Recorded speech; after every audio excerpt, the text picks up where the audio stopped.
Black man inherited a rundown cabin in the woods. What he found hidden beneath it left him stunned. The phone call came on a Tuesday morning while Marcus Bell was grading art projects from his 5th grade students. Paint-splattered landscapes and crooked stick figures covered his small kitchen table and his cramped Atlanta apartment. The rent was due in 3 days, and his bank account had exactly $47.32. Mr. Bell? This is attorney Sarah Mitchell from Mitchell and Associates in Valdosta. I'm calling about your grandfather, Hiram Bell. Marcus nearly dropped his coffee mug. He hadn't heard that name spoken aloud in over 15 years. I'm sorry, what about him? I'm afraid he passed away last month. He left you something in his will. The words felt surreal. Hiram Bell, the family ghost, the man who'd vanished from their lives when Marcus was just 10 years old. His father had always spoken of Hiram with a mixture of anger and disappointment, calling him a paranoid old fool who chose his inventions over his family. What exactly did he leave me? Marcus asked, already dreading the answer. A property. A cabin in the woods outside Valdosta. I have to be honest with you, Mr. Bell, it's not in good condition. Your grandfather was, well, he lived very simply in his final years. Marcus stared at the stack of unpaid bills on his counter. A property was still a property, even a rundown one. Maybe he could sell it, pay off some debts, maybe even move to a better apartment. I'll need to see it, he said. 3 days later, Marcus drove his battered Honda down a winding dirt road that seemed to lead nowhere. Spanish moss draped the oak trees like funeral shrouds, and the deeper he went into the Georgia woods, the more isolated he felt. His phone had lost signal miles ago. The cabin appeared suddenly through a break in the trees, a small, weathered structure that looked like it might collapse with the next strong wind. The roof sagged, paint peeled from the wooden walls in long strips, and weeds had reclaimed what might have once been a garden. Marcus sat in his car for a full minute, engine running. This was it. This was what Hiram Bell had spent 30 years of his life living in. The successful inventor his father had grudgingly described, the man who'd supposedly made a fortune from early tech patents. This was his legacy? He turned off the engine and stepped out. The silence was immediate and complete. No traffic, no neighbors, no city sounds. Just the whisper of wind through pine needles and the distant call of a bird he couldn't identify. The front door was unlocked. It creaked open to reveal a single room that served as kitchen, living room, and bedroom all at once. Dust particles danced in the afternoon sunlight streaming through dirty windows. But as Marcus stepped inside, he realized the space wasn't quite what he'd expected. Books. Everywhere. The walls were lined with shelves containing hundreds of volumes: mathematics, physics, philosophy, chess strategy guides, mechanical engineering texts. Some looked ancient, others were clearly recent purchases. In between the books were strange objects, intricate clockwork mechanisms that seemed to serve no purpose, wooden puzzles in various states of completion, and what appeared to be custom-built calculating devices. The most bizarre feature was the chess boards. 7 of them, all nailed to the walls at different heights and angles.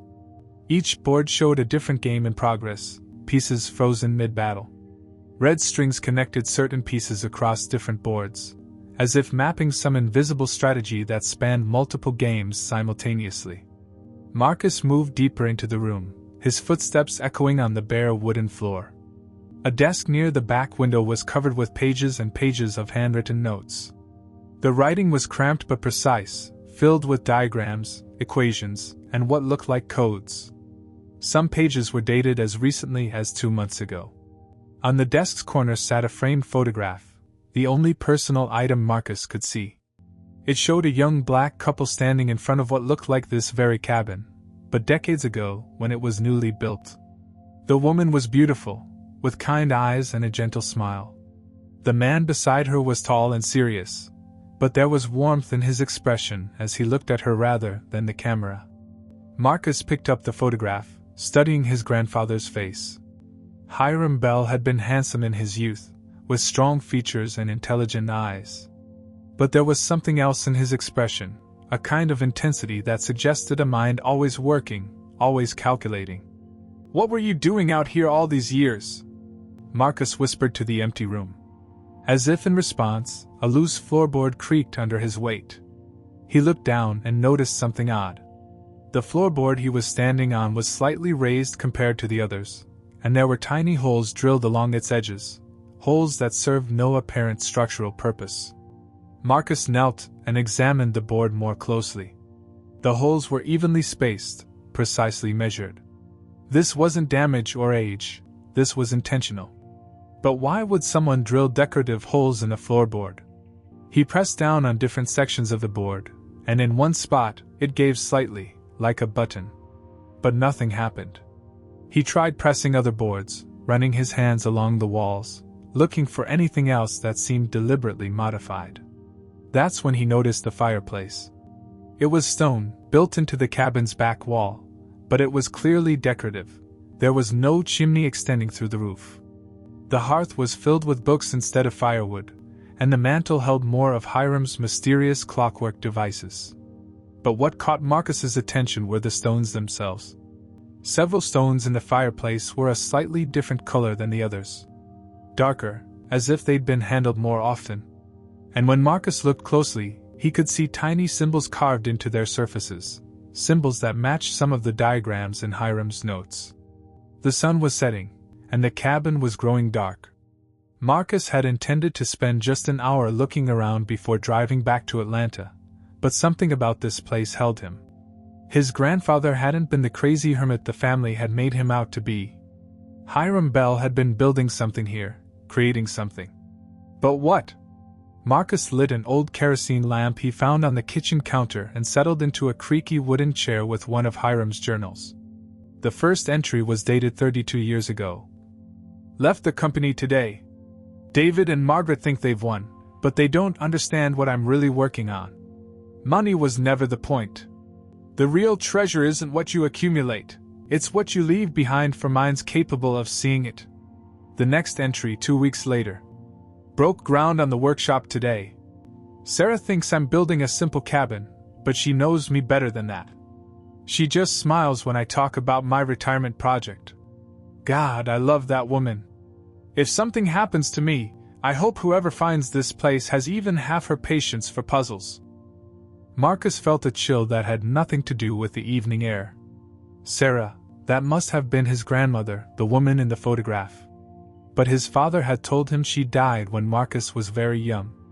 How long had Hiram lived out here alone? He flipped through more pages, seeing years of entries about mathematical discoveries, failed experiments, and occasional mentions of family.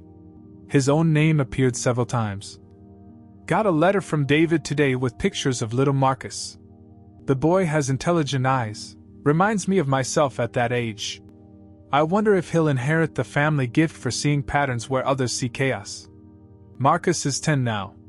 David says he's struggling in school, getting distracted by silly puzzles instead of focusing on practical subjects. The fool doesn't realize that everything important starts with a puzzle. Been thinking about Marcus again. What if I'm wrong to stay away? What if the boy needs to know that someone in his family thinks differently?" Marcus set the journal down, his hands trembling slightly. All these years, while his family had written off Hiram as a crazy recluse, his grandfather had been thinking about him, worrying about him, hoping for him. Outside, complete darkness had fallen. The kerosene lamp cast dancing shadows on the walls, making the chess pieces seem to move on their boards. Marcus realized he couldn't drive back to Atlanta tonight, not on these dark, winding roads. He'd have to sleep here. As he arranged some old blankets on the single bed, Marcus's eyes kept returning to the fireplace. Something about those carved stones nagged at him. In the lamplight, the symbols seemed almost familiar, like half-remembered equations from his college math classes. He walked over and traced one of the symbols with his finger. The stone moved slightly. Marcus froze. The stone hadn't just shifted, it had depressed, like a button. And now that he was listening carefully, he could hear something, a faint mechanical whirring, like gears turning somewhere inside the wall. Heart pounding, he pressed the stone again. Click. The whirring stopped. He tried the next carved stone. Click. The sound resumed, but different now, higher pitched. Marcus stepped back, staring at the fireplace with new understanding. This wasn't just a decorative feature filled with books. It was a machine. A puzzle. A lock. And somewhere in his grandfather's journals, he was certain, lay the key to opening it. The inheritance no one had wanted was beginning to reveal its true nature. And Marcus Bell, struggling art teacher from Atlanta, was about to discover that some treasures are hidden not just from sight, but from the ordinary mind's ability to perceive them. The real question wasn't what his grandfather had left him. The question was whether Marcus was smart enough to find it. Marcus spent the next 2 days treating the cabin like an archaeological site. He cataloged every journal entry, photographed every chess position, and mapped every symbol he could find. His students' art projects remained ungraded back in Atlanta. His principal had granted him emergency leave, though Marcus had been vague about the details. The fireplace consumed his attention. He'd identified 12 carved stones, each with a different symbol. When pressed in certain combinations, they produced different mechanical sounds from within the wall. But so far, nothing had actually opened. On the third morning, Marcus sat cross-legged on the floor with Hiram's journals spread around him like a paper fortress. He'd been searching for any reference to the fireplace mechanism, but his grandfather's writing was maddeningly cryptic. The key is not in the sequence, but in the story the sequence tells. Read one entry from 15 years ago. Sarah always said I overthought things. Maybe she was right. Maybe the answer isn't in the complexity, it's in remembering why I started. Marcus rubbed his tired eyes. He'd been living on instant coffee and stale crackers for 3 days, and the isolation was getting to him. Part of him wondered if he should just call the whole thing off, sell the property as is to some developer, and return to his simple life of teaching finger painting and cursive writing. But something kept him here. Maybe it was the way Hiram had written about him in those journals, seeing potential that Marcus had never seen in himself. Or maybe it was the puzzle itself, the tantalizing possibility that his grandfather had built something remarkable in this forgotten corner of Georgia. He picked up the photograph of young Hiram and Sarah again, studying their faces. They looked so happy, so full of possibility. What had happened to change that? When had Hiram's brilliant mind turned from creation to isolation? An idea struck him. Marcus flipped through the journals until he found the entry about Sarah's death. It was brief, painful in its simplicity. Sarah passed today. 43 years old. Heart attack in her sleep. The doctor said it was quick, that she didn't suffer. But I am suffering. I am drowning. How do you solve a puzzle when half the pieces are gone forever? The entry was dated 20 years ago. Marcus did quick math. That was around the time Hiram had cut ties with the family. The grief had driven him deeper into his work, deeper into solitude. But what if? Marcus looked at the photograph again, then at the fireplace. What if the sequence wasn't about math or logic? What if it was about memory? He approached the fireplace with new purpose. Instead of trying to decipher the symbols as equations, he began pressing them in a pattern that felt right, that felt emotional rather than logical. He started with the heart-shaped symbol, for love. Then the intertwined circles, for unity. Then the star, for hope. Click. Click. Click. The mechanical whirring was different this time, deeper and more sustained. Marcus held his breath as he pressed what looked like a sunrise symbol, for new beginnings. The entire fireplace shuddered. Then, with a grinding sound of stone against stone, the back wall of the fireplace began to swing inward like a door. Behind it, Marcus glimpsed not the exterior wall of the cabin, but darkness, and stairs leading down. "Holy!"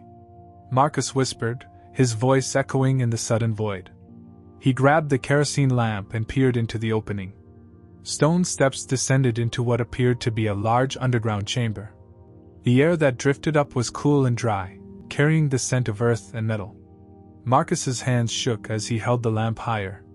This was it, the real secret his grandfather had been hiding. Not just a puzzle, but an entire hidden room beneath the cabin. Taking a deep breath, Marcus stepped through the fireplace opening and began his descent. The stairs were solid, carved from the same stone as the fireplace. They curved gently as they descended, and Marcus counted 23 steps before reaching the bottom. When he finally stepped onto level ground and raised his lamp, his breath caught in his throat. The underground chamber was enormous, easily twice the size of the cabin above. The walls were lined with shelves containing mechanical devices, books, and storage containers. Gears and pulleys hung from the ceiling like a mechanical forest. And workbenches covered in tools and half-finished inventions lined the perimeter.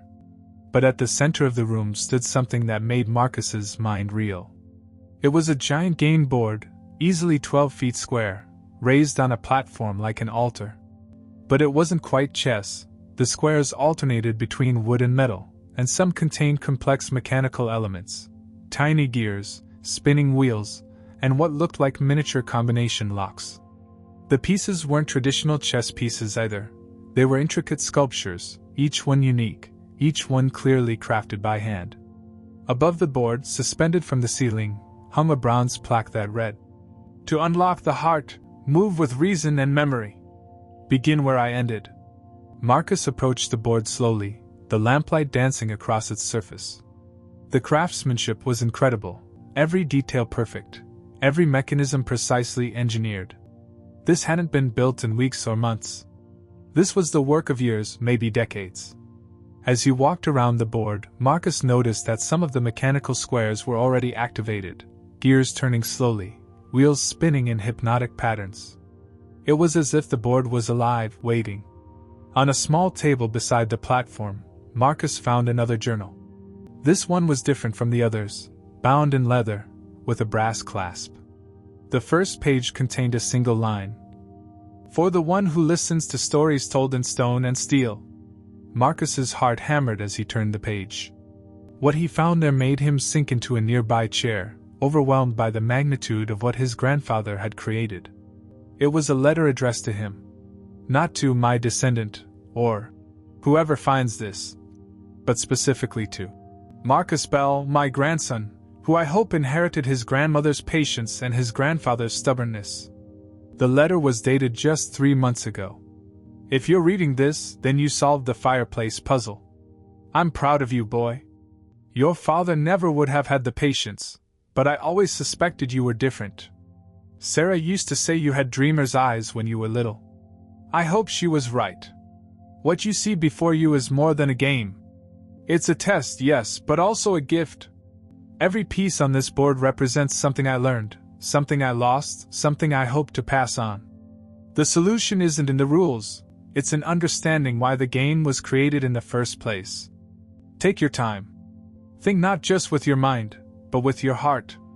And remember, the most important moves are often the ones that seem impossible at first. Marcus looked up from the letter to the massive mechanical game board, its pieces casting strange shadows in the lamplight. Somewhere in this underground chamber, his grandfather had hidden something worth protecting with layers of puzzles and mechanisms. But as Marcus stared at the board, he realized the real treasure might not be what waited at the end of the puzzle.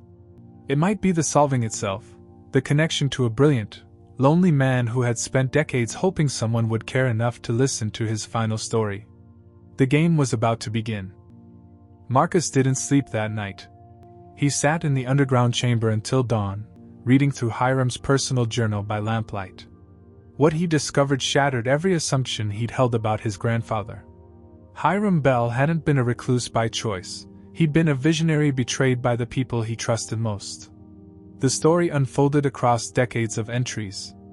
In 1982, Hiram had co-founded a tech company with his two best friends, David Chin and Margaret Winters. They were developing early computer interfaces, revolutionary designs that would later become standard in personal computers. Hiram's patents were worth millions, but he'd signed partnership agreements that split everything 3 ways. David came to me today with lawyers. Read an entry from 1987. Says the company needs to restructure to attract investors.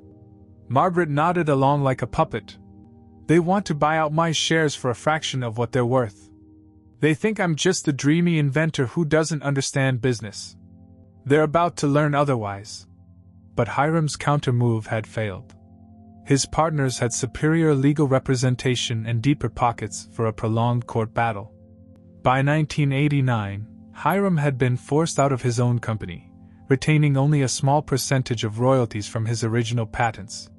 "They took my life's work and painted me as the unreliable creative type," he wrote. "The newspapers called me brilliant but impractical. David gave interviews saying I was difficult to work with. The money they offered was enough to live on, but not enough to fight back. So I'll do what they least expect, I'll disappear." Marcus found himself angry on his grandfather's behalf. The tech industry was full of stories like this. Brilliant inventors cheated out of their creations by business partners who understood contracts better than code. But Hiram's response had been uniquely his own. Instead of becoming bitter, he channeled his genius into something personal, something that couldn't be stolen or corrupted. "Sarah suggested we move to the country. She said if I was going to reinvent myself, I should do it somewhere I could think clearly. Smart woman, she always saw through to the heart of things. I'm going to build something different now. Not for investors or partners or people who think innovation is about market share. I'm going to build something for someone who deserves it." The next section of journals chronicled the construction of the cabin and the underground chamber. What Marcus had assumed was the work of a lonely hermit was actually the careful execution of a master plan spanning decades. Hiram had used his royalty payments to fund his real project, creating a series of interconnected puzzles that would test not just intelligence, but character. He studied psychology, game theory, and mechanical engineering. He corresponded with puzzle masters around the world, learning about ancient riddles and modern cryptography. "The mechanical board is nearly complete," read an entry from 1995. "Each piece represents a different type of problem solving: spatial reasoning, pattern recognition, logical deduction, emotional intelligence. But the real test isn't whether someone can solve individual puzzles. It's whether they can see the connections between them, the story they tell together." Marcus spent the morning studying the giant game board with new understanding. Each piece was indeed a separate puzzle. The knight had tiny gears that could be arranged in different patterns. The bishop contained a series of rotating rings with symbols that needed to be aligned. The rook was actually a miniature safe with a combination lock built into its base. But more than that, Marcus began to see the emotional logic behind the design. The queen piece, the most powerful in traditional chess, was crafted to look like Sarah, with her gentle smile and kind eyes. The king bore Hiram's own likeness, but aged and weathered, as if carrying the weight of years. The pawns were the most surprising. Each one was carved to represent a different member of the Bell family. Marcus recognized his father's stern expression, his aunt's distinctive nose, even his own features as a child. But one pawn was blank, its face uncarved. Left one piece unfinished. Hiram had written in his final entries. "The solver will need to complete it themselves, to add their own face to the family. Only then will they understand that this was never about the treasure. It was about becoming the person worthy of finding it." Marcus spent the afternoon working on the individual puzzle pieces. The knight's gears formed a pattern that, when correctly aligned, revealed a sequence of numbers. The bishop's rings, when positioned properly, showed a constellation pattern that matched a star chart Marcus found tucked behind one of the workbenches. Each solved puzzle revealed a clue to the next, but also something deeper, a glimpse into Hiram's philosophy, his values, his dreams for what the solver might become. "Intelligence without wisdom is just clever destruction," read a note hidden inside the rook. "Wisdom without compassion is just sophisticated selfishness. The person who deserves this inheritance must have all three." As the days passed, Marcus found himself thinking differently. The problems that had seemed insurmountable in Atlanta, his financial struggles, his dead-end job, his lack of direction, began to feel like symptoms of a larger issue. He'd been living small, accepting limitations, never pushing himself to see what he was truly capable of. Here in this underground chamber, surrounded by his grandfather's life work, Marcus felt his mind expanding. He started dreaming in mathematical patterns, seeing connections everywhere.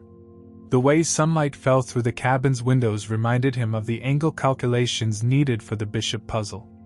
The rhythm of rain on the roof matched the sequence required to unlock the night's mechanism. But the emotional connection was even stronger. Through the puzzles, Marcus was getting to know Hiram not as the distant, bitter man his father had described, but as someone who understood the pain of being misunderstood, the frustration of having vision that others couldn't see. "I was angry for so long," Hiram had written in one of his later entries. "Angry at David and Margaret, angry at the system, angry at myself for trusting the wrong people. But anger is just passion pointed in the wrong direction. Better to channel it into something beautiful, something that will outlast the betrayal." Marcus found himself staying up later each night, not just to work on the puzzles but to read more of his grandfather's thoughts. The man who emerged from these pages was complex, brilliant, deeply loving, and profoundly lonely. He'd poured his heart into this underground chamber, creating something that was part treasure hunt, part autobiography, part love letter to a family that had forgotten him. And slowly, Marcus began to understand the real test. It wasn't about being smart enough to solve the puzzles.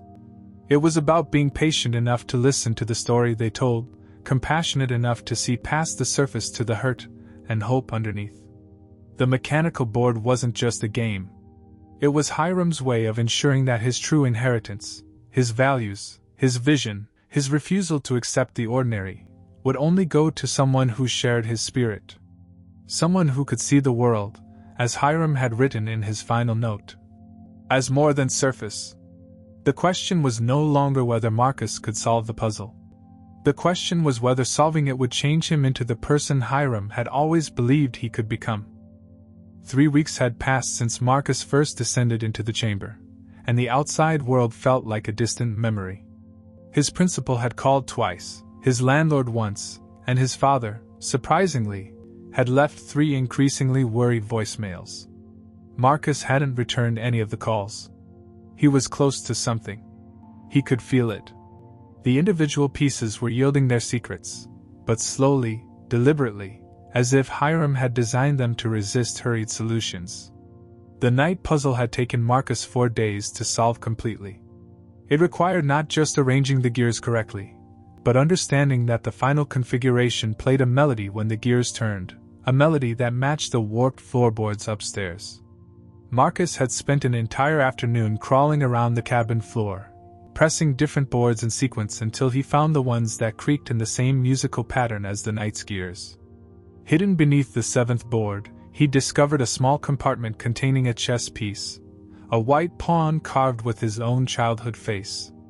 But it was the next puzzle that nearly broke him. The bishop required knowledge of Morse code, and Marcus had never learned it. He'd spent 2 frustrating days trying to decode the pattern of long and short clicks the piece made when its rings were properly aligned. Finally, in desperation, he'd driven to the nearest town, a 40-minute trip on winding back roads, and bought a book on telegraph communication from a dusty antique shop. The elderly shopkeeper, a black woman with silver hair and knowing eyes, had studied Marcus with interest. "Working on some kind of project?" she'd asked. "Something my grandfather left me," Marcus had replied, surprised by how personal the simple question felt. "Grandfathers have a way of teaching us things we didn't know we needed to learn," she'd said, wrapping the book carefully. "Sometimes the lesson is in the struggle, not just the solution." Back in the chamber, Marcus had spent another 3 days mastering enough Morse code to decode the bishop's message. "Look where Sarah smiled brightest." The photograph. Marcus had rushed upstairs and examined the old picture more carefully. Sarah was smiling, but her brightest smile seemed directed towards something behind the camera, something outside the frame. Marcus had taken the photo to the window and held it up, trying to align it with the current view. That's when he noticed the old oak tree visible in the background of the photo, a tree that was still standing outside the cabin's east window. Sarah had been smiling at something in that tree. It had taken Marcus an hour of searching, but he'd finally found it, a small wooden box tucked into a hollow where 2 large branches met. Inside were letters, dozens of them, tied with a faded ribbon. Love letters from Hiram to Sarah, written during their courtship. But also letters from much later, after Sarah's death, when Hiram had continued writing to her, pouring out his loneliness, his dreams for the puzzle chamber, his hopes that someday someone would understand what he was trying to create. And buried in the middle of the stack, Marcus had found letters addressed to him. "Dear Marcus," the first one began. "You're 8 years old now, and I wonder if you remember the grandfather who used to send you birthday cards with mathematical riddles inside. Your father probably throws them away. He never understood that the best gifts come wrapped in mystery. I know I'll probably never mail these letters. The family has made it clear I'm not welcome. But writing to you helps me imagine that someday, somehow, we'll meet again. And when we do, I hope you'll see that everything I built here was built for you." Marcus had sat in that oak tree for 2 hours, reading letter after letter. Hiram had chronicled Marcus's entire childhood from a distance, celebrating his successes, worrying about his struggles, always believing in potential that no one else seemed to see. "Your father called you easily distracted in his Christmas letter this year. He doesn't understand that a mind that wanders is a mind that explores. Keep wandering, Marcus. The world needs people who see paths others miss." The letters revealed something else. Hiram hadn't just been hoping someone would solve his puzzle someday.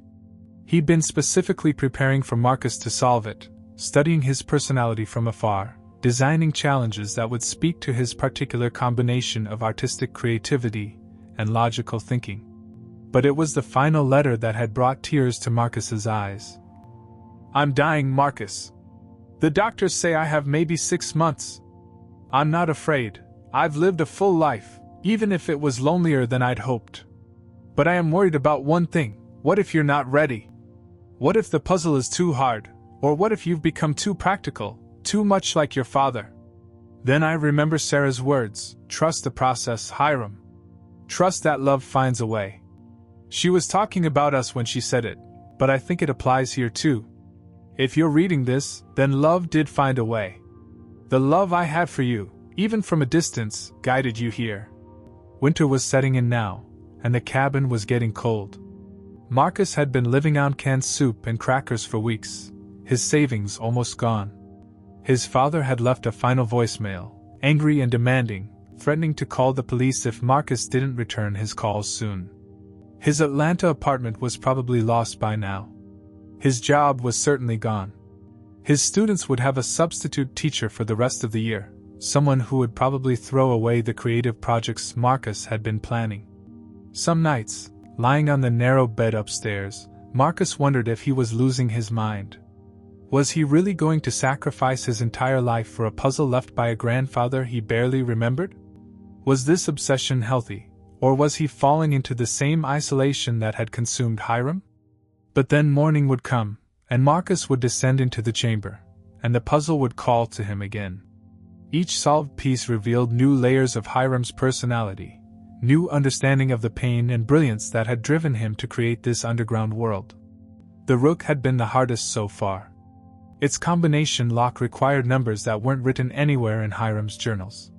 Marcus had tried birthdays, anniversaries, even the dates of Hiram's patent filings. Nothing worked. It was only when he'd started thinking emotionally rather than logically that the answer came to him. The numbers weren't dates, they were coordinates.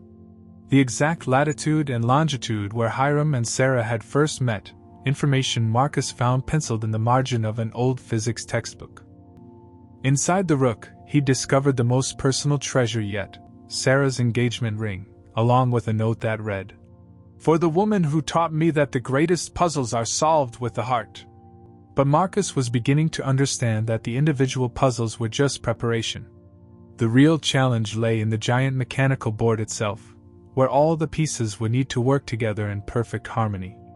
And as winter deepened around the isolated cabin, as his old life in Atlanta crumbled and his new obsession consumed him completely, Marcus realized that solving Hiram's puzzle had become more than a treasure hunt. It had become a test of faith, faith in family, faith in himself, and faith that some things in life were worth sacrificing everything to find.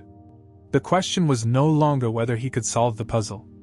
The question was whether he was brave enough to become the person the solution would require him to be. January brought snow to the Georgia woods, and with it, a bone-deep cold that no amount of firewood could chase away.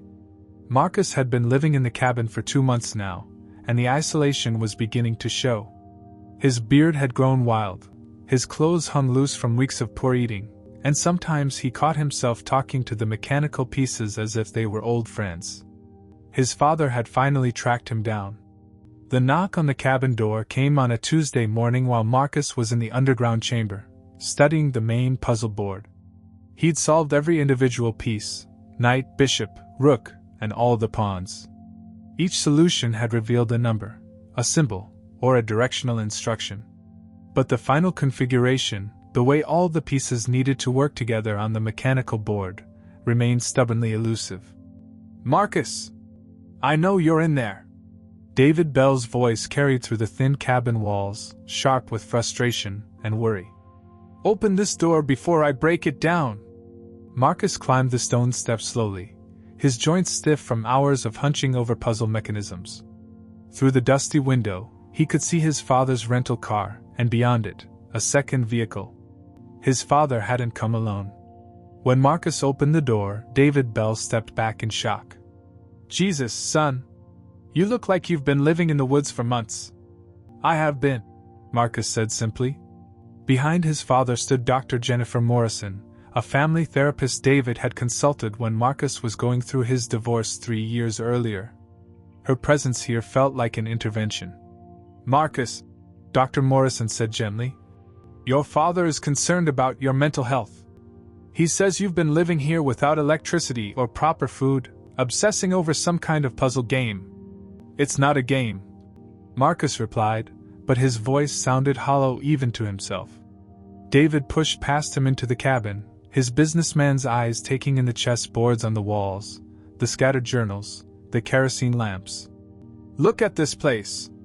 You've lost your job, your apartment, probably your mind. For what? Some crazy hermit's idea of a treasure hunt." "He wasn't crazy," Marcus said, surprised by the anger in his voice. "Hiram was brilliant. He built something incredible here, something that what? Makes you rich? Solves all your problems?" David's voice rose. "Son, I've seen this before. Your grandfather was obsessed with puzzles and riddles and hidden meanings that didn't exist. It destroyed his relationships, isolated him from everyone who cared about him. Don't let it destroy you too." Dr. Morrison stepped forward. "Marcus, sometimes when we're struggling with direction in our lives, we can become fixated on external solutions. A hidden treasure, a perfect job, a relationship that will fix everything. But the real work happens inside." "You don't understand," Marcus interrupted. "This isn't about treasure. It's about connection. Hiram left me something that no one else could solve, something that proves I'm capable of more than teaching finger painting to 5th graders." "And what happens when you solve it?" Dr. Morrison asked quietly. "What happens when the puzzle is finished and you're still the same person with the same problems?" The question hit Marcus like a physical blow. He'd been so focused on reaching the end of Hiram's challenge that he hadn't considered what lay beyond it. What would he do when the last mechanism clicked into place? Return to Atlanta? Find another dead-end teaching job? Pretend the last 2 months had never happened? His father was studying the chess boards on the walls, shaking his head. "He used to send you these ridiculous birthday cards with math problems inside. I threw most of them away because I didn't want you growing up thinking that was normal behavior." "Maybe it should be normal," Marcus said. "Maybe there's nothing wrong with thinking deeply, with looking for hidden meanings, with believing that the world has layers most people never see." "And maybe," David replied, "there's nothing wrong with accepting that sometimes the surface is all there is." They argued for another hour. David threatened to have Marcus committed for psychiatric evaluation. Dr. Morrison suggested a gradual return to normal life, starting with a few days in a hotel with proper food and medical attention. Marcus found himself defending not just his choices, but Hiram's entire worldview, the belief that intelligence and creativity were worth pursuing even when they led away from conventional success. Finally, exhausted, they agreed on a compromise. Marcus would have 1 more week to finish whatever he was doing here. If he hadn't found what he was looking for by then, he would return to Atlanta with his father and begin the process of rebuilding his life. After they left, Marcus sat alone in the quiet cabin, Dr. Morrison's question echoing in his mind. What happens when you solve it? That night, he descended into the chamber one final time. All the individual pieces were complete, their secrets revealed. But the main board still waited, its mechanical squares silent and still. Marcus walked around the platform slowly, seeing the puzzle with fresh eyes. He'd been thinking of it as a chess game, trying to find the right moves to achieve checkmate. But what if it wasn't about winning? What if it was about understanding? He picked up the knight piece, the last piece to be solved, according to Hiram's journals. The knight moved in an L shape, the only piece that could jump over others. In Hiram's notes, he'd written cryptically, "The knight sees the board not in lines, but in leaps." Marcus placed the knight on the center square of the mechanical board. Immediately, gears began turning throughout the chamber. The other pieces, rook, bishop, pawns, started moving on their own, sliding across the board in predetermined patterns. But they weren't playing against each other. They were dancing together, each piece's movement creating space for the others to move.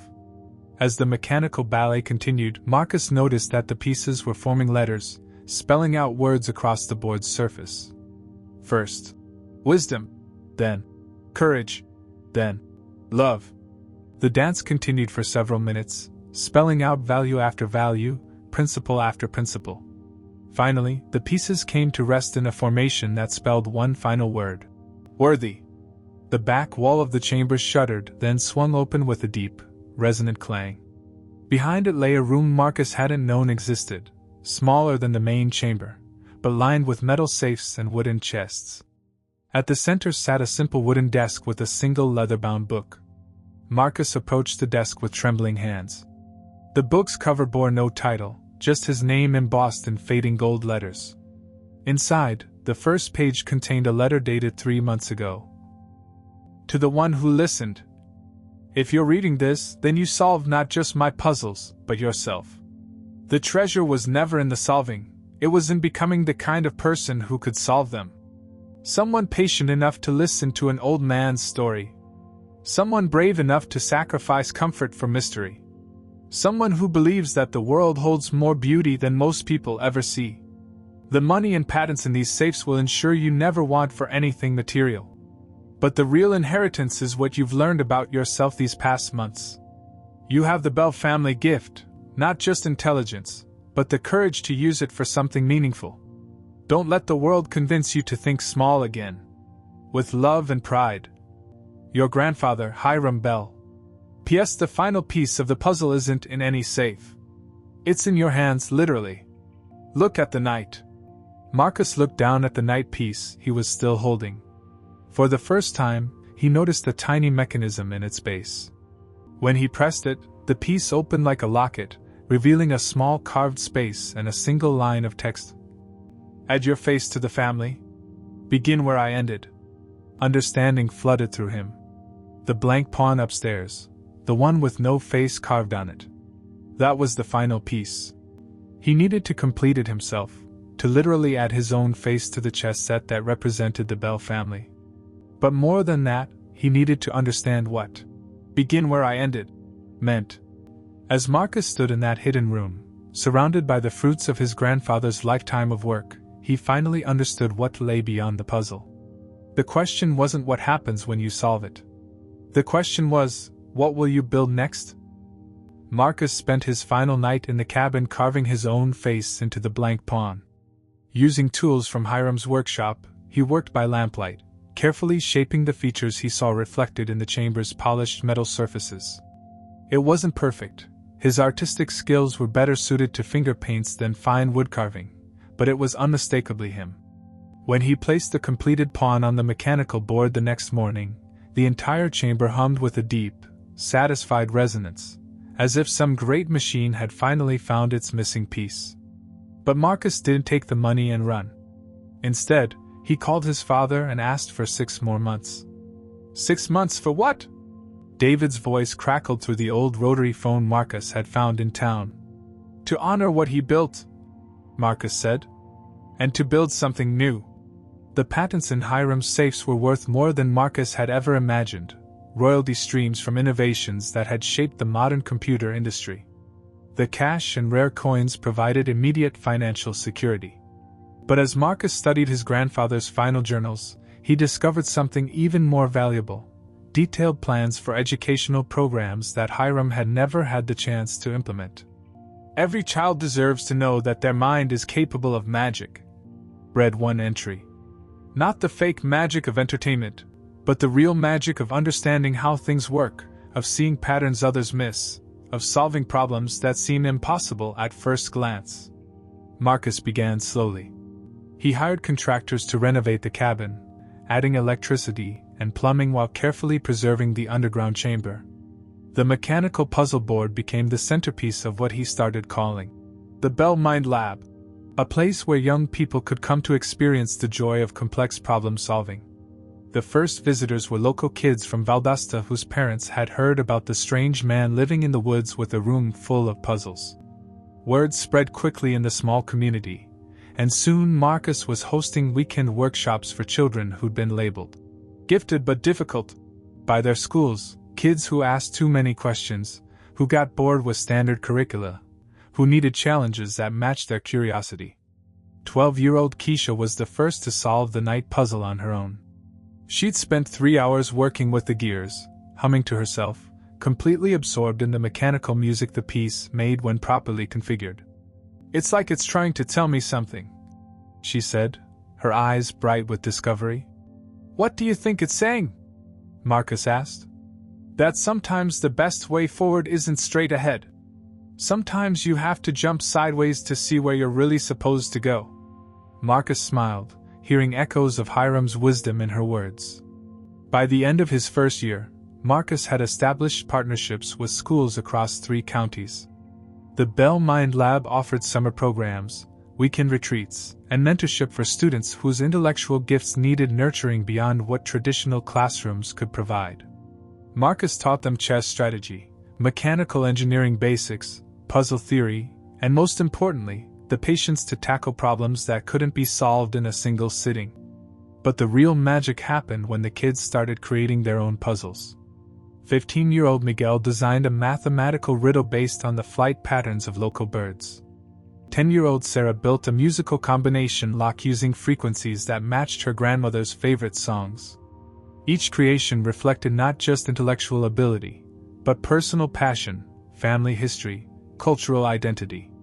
Marcus realized he was witnessing what Hiram had always envisioned: young minds learning to see the world as a place of infinite mystery and possibility. The story spread beyond Georgia when a documentary filmmaker heard about the underground puzzle chamber and the teacher who'd inherited it. The film, The Knight's Move: A Legacy of Logic, premiered at film festivals and sparked conversations about alternative education, family inheritance, and the value of pursuing seemingly impossible challenges. Marcus found himself invited to speak at conferences about gifted education, creative problem solving, and the importance of preserving intellectual legacy. But he always returned to the cabin, to the underground chamber where Hiram's mechanical board continued to challenge and inspire new visitors. 3 years after first descending those stone steps, Marcus sat in Hiram's chair reading the final journal entry he'd discovered hidden in the very last safe. "I had no one to leave this to when I started building. Sarah was gone, my son had written me off, and Marcus was just a distant child I wasn't allowed to know. I built this place for a stranger, someone I hoped might exist, someone who would care enough to listen to an old man's dreams. But now I understand that I was never building for a stranger. I was building for family, not the family I'd lost, but the family that would come after, the minds that would carry these ideas forward into a future I'll never see. Marcus, if you're reading this, then you've become that person. You've proven that the Bell family gift isn't just intelligence, it's the wisdom to use that intelligence for something larger than yourself. Now I have someone to leave this to. Now my work has meaning. Begin where I ended, my boy. Build something beautiful." Marcus closed the journal and looked around the chamber that had become his second home. Children's laughter echoed from upstairs, where a new group was working on their own mechanical puzzles. On the walls hung photographs of young problem solvers who'd passed through the Mind Lab, many now pursuing careers in engineering, mathematics, and design. He picked up the carved pawn bearing his own face and placed it carefully in the center of the mechanical board. The chamber hummed its deep, satisfied note, and Marcus finally understood what Hiram had meant by "begin where I ended." This wasn't the conclusion of Hiram's story. It was the first chapter of Marcus's. The inheritance had never been about money or treasure. It had been about transformation, about becoming the kind of person who could see wonder in complexity, who could find connection across generations, who could build something meaningful from the gifts they'd been given. As evening light filtered down through the cabin windows above, Marcus began sketching plans for his next project, a network of mind labs and communities across the country, each one built around the principle that every young person deserves to discover the magic of their own potential. The night's move, Marcus had learned, wasn't just about jumping sideways to reach your destination. Sometimes it was about jumping sideways to discover that your destination was entirely different, and far more wonderful, than anything you'd originally imagined. The Bell family legacy would continue, not in the preservation of one man's puzzles, but in the multiplication of curious minds brave enough to tackle the impossible. And in the underground chamber beneath a renovated cabin in the Georgia woods, Hiram Bell's mechanical board continued to hum with satisfaction, knowing that its greatest puzzle had finally been solved. The puzzle of ensuring that wonder, once awakened, would never again be allowed to die.